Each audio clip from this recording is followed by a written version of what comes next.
All right, today I'm going to talk about a misunderstanding that happened earlier this summer between one of my closest friends, Jules, and me at a concert we decided to go to together.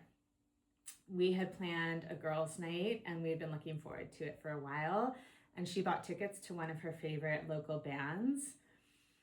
And when the night came around, there were several factors that kept me from enjoying the concert the way I wanted to.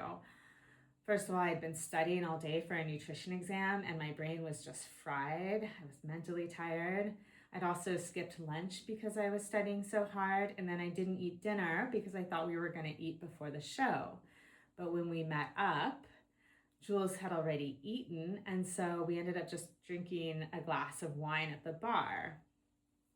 By the time we got to the concert, I was tired, I was hungry, and then a really dear old friend started texting to tell me about a personal crisis he was going through.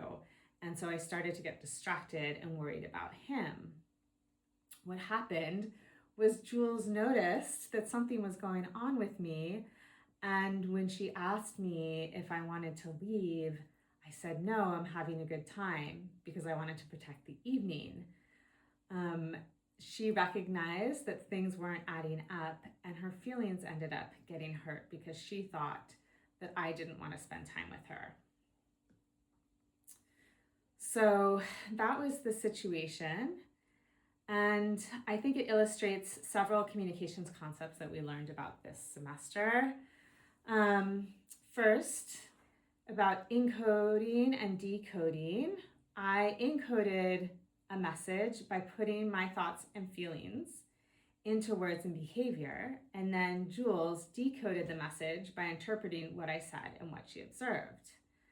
The message I intended to send her was that I was appreciating the night and having a good time.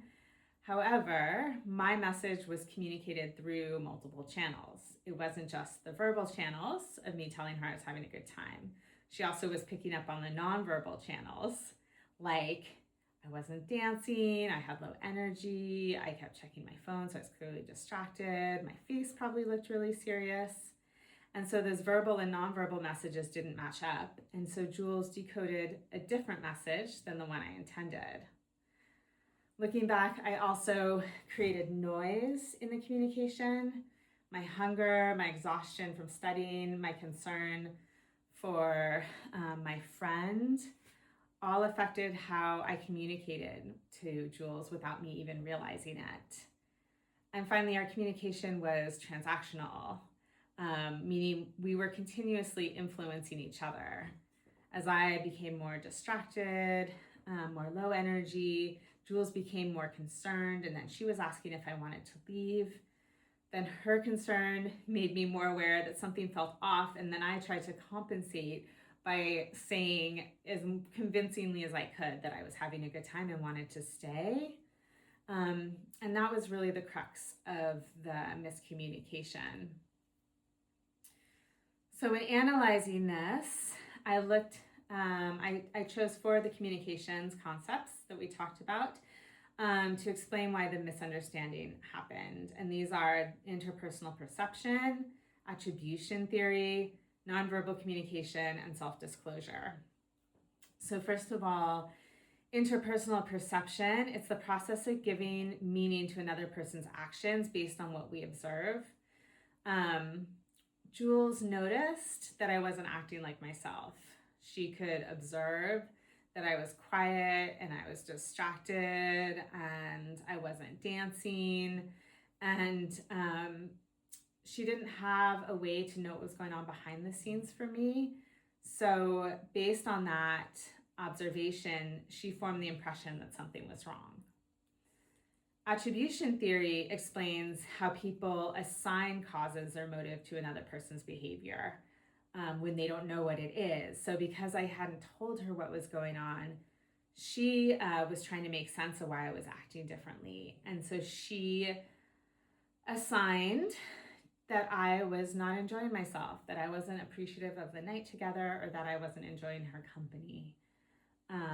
And when in reality, the reason I was acting the way I was because of outside circumstances that had nothing to do with her.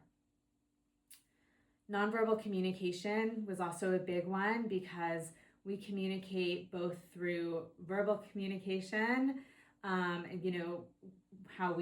what we say or what we write, but then the nonverbal communication is a big piece of it too.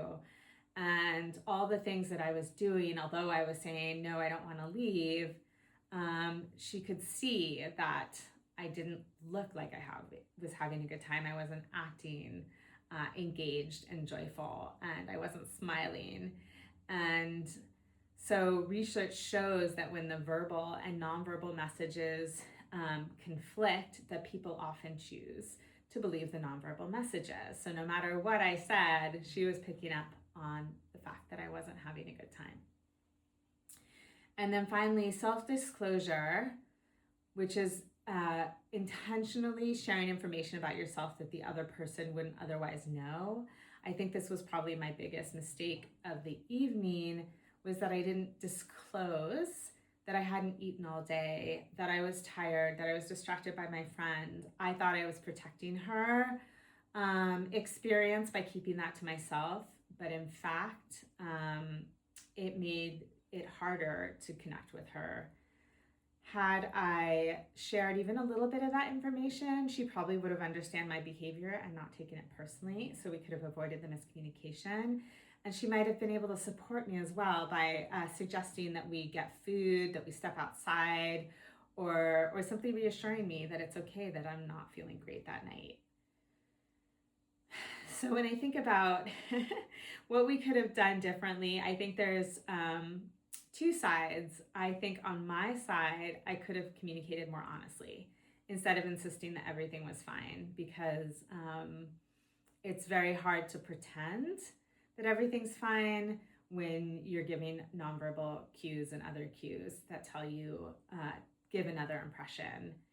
And on Jules' side, I think she could have asked more open-ended questions, checked in with me before assuming that my behavior was about her. So neither of us were really communicating and getting to the heart of the matter in the moment. So it really showed that effective communication is a shared responsibility by both people. What I hope to learn from this experience, it just was a reminder of the importance of self-disclosure.